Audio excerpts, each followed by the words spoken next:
Hello guys, welcome back to S4 series. എപ്പിസോഡിന്റെ തുടക്കത്തിൽ ജോയുടെ വൈഫിന്റെ ചെറുപ്പകാലം കാണിക്കുന്നു.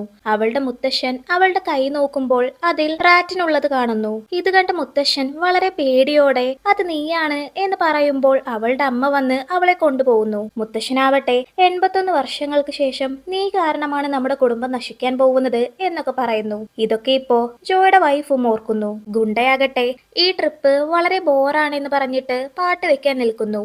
എന്നാൽ അത് വർക്കാവാത്തത് കണ്ടവൻ ഇത് വർക്കാവില്ലെന്ന് നേരത്തെ അറിഞ്ഞിരുന്നെങ്കിൽ ഫാങ്ങിന്റെ ഫ്രണ്ടിന്റെ വീട്ടിൽ നിന്ന് ആ ഹൈഫൈ സിസ്റ്റം എടുക്കായിരുന്നു എന്ന് പറയുന്നു. ഇതൊക്കെ പുറകിലിരിക്കുന്ന ഫാങ്ങും കേൾക്കുന്നു. ജോയുടെ വൈഫ് അവൻ ഇതുവരെ ഇതൊന്നും പോലീസിൽ റിപ്പോർട്ട് ചെയ്തിട്ടില്ല എന്ന് പറയുന്നു. അവരെങ്ങാനും പോലീസിൽ റിപ്പോർട്ട് ചെയ്താൽ അന്ന് അവന്റെ അവസാനമാണെന്ന് അവനറിയാം. പിന്നെ നമ്മൾ അവനോട് അവന്റെ ഫ്രണ്ട് എവിടെയാണെന്നല്ലേ ചോദിച്ചത്, വേറൊന്നും ചെയ്തില്ലല്ലോ എന്നൊക്കെ ഗുണ്ടയും പറയുന്നു. ഇപ്പുറത്ത് ഫാങ്ങിന് ജോയുടെ വൈഫ് ജിയ ഫാമിലിയിൽ അംഗമാണെന്ന് മനസ്സിലാവുന്നു. ഇനി ഇവരെ കുറിച്ചാണോ എന്റെ പൂർവികർ എന്നോട് പറഞ്ഞത്, പിന്നെ ഈ ഫാമിലിക്ക് സിംഗുമായി വല്ല ബന്ധവുമുണ്ടോ എന്നൊക്കെ ഫാങ്ങും ആലോചിച്ചു കൂട്ടുന്നു. ഇവിടെ സിംഗും യാനും ഡാനയിലേക്ക് എത്തുന്നു. അവരിപ്പോ സിംഗും ഫാങ്ങും മുമ്പ് താമസിച്ചിരുന്ന അതേ ഹോട്ടലിലേക്ക് വരുന്നു. എന്നിട്ട് ഓണറിനോട് അന്ന് അവര് താമസിച്ച ആ റൂമിന്റെ കീ ചോദിക്കുന്നു. അയാളും അതെടുത്തു കൊടുക്കുന്നു. സിംഗ് ആ റൂമിലേക്ക് വന്നതും അവൾക്ക് ഫാങ്ങിന്റെ ഓർമ്മ വരുന്നു. ഇപ്പൊ യാനും അങ്ങോട്ടേക്ക് വരുന്നു. അവൻ വന്നിട്ട് ഇവിടെ താമസിക്കണമെങ്കിൽ ലൈറ്റർ യൂസ് ചെയ്യാൻ പാടില്ല, സ്മോക്ക് ചെയ്യാൻ പാടില്ല തുടങ്ങിയ ഒരുപാട് റൂൾസ് ഉണ്ട് എന്നൊക്കെ പറയുന്നു. സിംഗ് അവനോട് ഇവിടെ ഒരിക്കൽ തീ പിടിച്ചിട്ടുണ്ട്, അതുകൊണ്ടാണ് അവർ അങ്ങനെ പറഞ്ഞത് എന്നൊക്കെ പറയുന്നു. യാൻ അവളോട് അത് നിങ്ങൾക്ക് എങ്ങനെ അറിയാം എന്ന് ചോദിച്ചതും സിംഗ് താനാണ് ഈ സ്ഥലം കത്തിച്ചത് എന്നൊക്കെ പറയുന്നു. ശേഷം സിംഗ് അവനോട് ഫാങ്ങിനെ പോയി കണ്ടുപിടിക്കാൻ പറയുന്നു. യാനാണെങ്കിൽ അതിന് ഫാങ് എവിടെയാണ് എന്ന് ചോദിച്ചതും സിംഗ് അത് നീ തന്നെ കണ്ടുപിടിക്ക് എന്ന് പറയുന്നു. ഇത് കേട്ട് ഞാനിപ്പോ ഇവിടുന്ന് പോവാനല്ലേ നിങ്ങൾ ഇങ്ങനെ പറഞ്ഞത് എന്ന് ചോദിക്കുന്നു. നിന്റെ ബുദ്ധി ഇപ്പൊ കുറച്ച് കൂടിയിട്ടുണ്ട് എന്നൊക്കെ അവളും പറയുന്നത് കേട്ട് യാന് നിങ്ങൾ എന്തിനാ എന്നെയും ഫാങ്ങിനെയും ഇങ്ങനെ കമ്പയർ ചെയ്യുന്നത് എന്ന് ചോദിക്കുന്നു. ഫാങ്ങിന് ഈ ലോകത്ത് എന്തും ചെയ്യാൻ സാധിക്കും, അവൻ അതിനുള്ള കഴിവുമുണ്ട്, എന്നാൽ എനിക്ക് ഫുഡ് ഉണ്ടാക്കാനല്ലാതെ വേറൊന്നും ചെയ്യാൻ കഴിയില്ല എന്നൊക്കെ പറയുന്നു. ഇത് കേട്ട് സിംഗ് ഒന്ന് ചിരിച്ചിട്ട് നിനക്ക് ഇവിടുന്ന് പോവാൻ താല്പര്യമില്ലെങ്കിൽ നീ മിണ്ടാതെ ഇവിടെ ഇരുന്നാലും മതി എന്ന് പറയുന്നു. അവനും അതിന് സമ്മതിക്കുന്നു. 2 സെക്കൻഡൊക്കെ കഷ്ടിച്ച് അവൻ മിണ്ടാതിരുന്നിട്ട് വീണ്ടും അവൻ സംസാരിക്കാൻ തുടങ്ങുന്നു.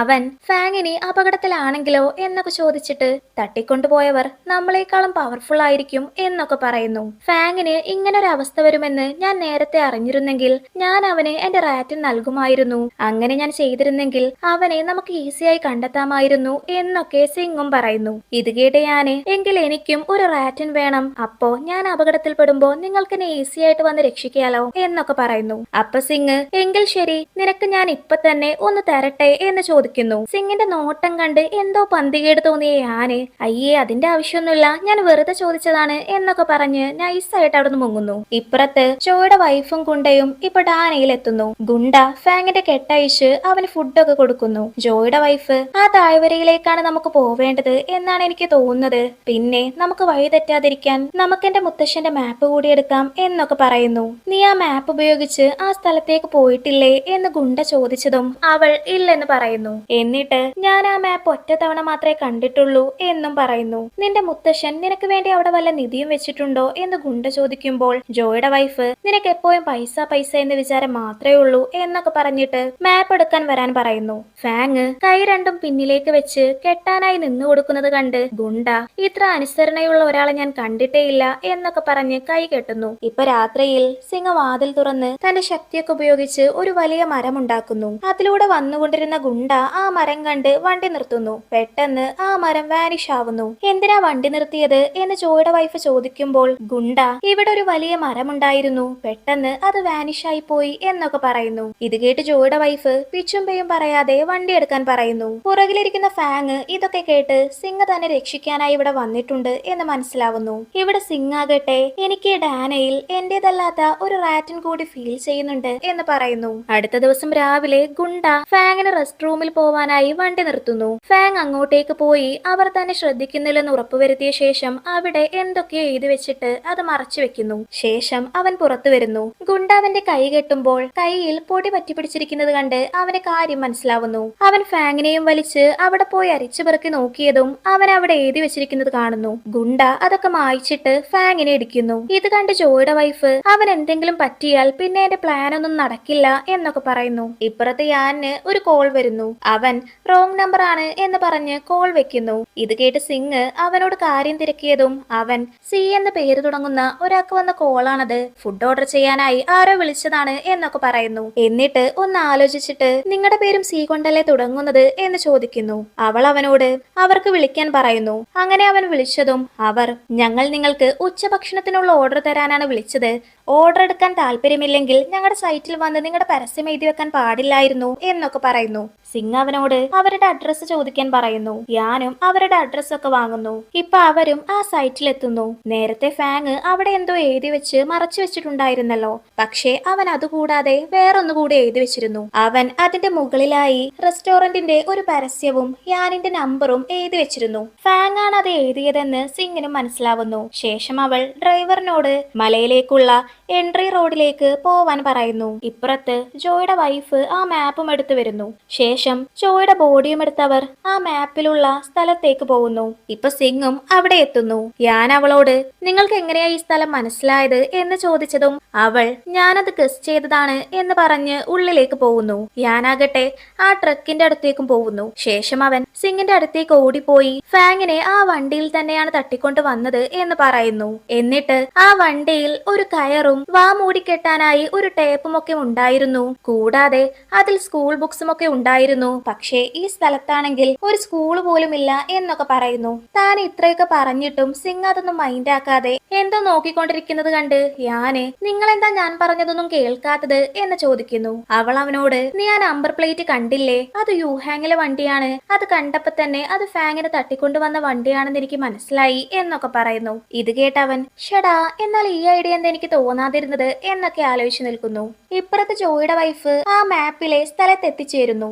ആ സ്ഥലത്ത് വെച്ചാണ് ആദ്യമായി ഫാങ്ങും സിംഗും കണ്ടുമുട്ടിയത്. ജോയുടെ വൈഫ് അവിടെ പോയി നോക്കുമ്പോൾ അവിടെ സിംഗിന്റെ ബോഡി കാണാത്തത് കണ്ട് എന്റെ മുത്തശ്ശൻ പറഞ്ഞ സ്ഥലം ഇത് തന്നെയാണല്ലോ, എന്നിട്ടും ആ ബോഡി എവിടെ പോയി എന്നൊക്കെ പറഞ്ഞ് ആകെ അലമുറയിടുന്നു. ഇത് കണ്ട് ഫാങ്ങിന് അവൾ സിംഗിനെയാണ് അന്വേഷിക്കുന്നത് എന്ന് മനസ്സിലാവുന്നു. ഇവിടെ ഫാങ്ങിന്റെ ഫ്രണ്ടും ഇപ്പൊ അങ്ങോട്ടേക്ക് എത്തുന്നു. ഇപ്പോ സിംഗിനെ കാണിക്കുന്നു. അവൾ അവിടെയുള്ള തന്റെ ഫോട്ടോ തന്നെയായിരുന്നു നോക്കിക്കൊണ്ടിരുന്നത്. ഞാൻ അവളോട് നമ്മൾ ഫാങ്ങിനെ തട്ടിക്കൊണ്ടുവന്ന വണ്ടി മാത്രമേ കണ്ടുപിടിച്ചിട്ടുള്ളൂ, ഫാങ്ങിനെ കണ്ടുപിടിച്ചിട്ടില്ല എന്നൊക്കെ പറയുന്നു. സിംഗ് ആകട്ടെ അവരിങ്ങോട്ടേക്ക് തന്നെ മടങ്ങി വരും, അതുവരെ നമുക്ക് ഇവിടെ വെയിറ്റ് ചെയ്യാം, ഇന്നത്തോടെ ഈ പ്രശ്നം തന്നെ അവസാനിക്കും എന്നൊക്കെ പറയുന്നു. ഇവിടെ ജോയുടെ വൈഫ് സിംഗിനെ കാണാത്തത് കൊണ്ട് ആകെ ഭ്രാന്ത് പിടിച്ചതുപോലെയൊക്കെ പെരുമാറുന്നു. ഗുണ്ട വന്ന് അവളെ തടുക്കാൻ നോക്കുമ്പോ അവൾ കൂട്ടാക്കാതെ നിൽക്കുന്നത് കണ്ട് ഗുണ്ട അവളെ അടിക്കുന്നു.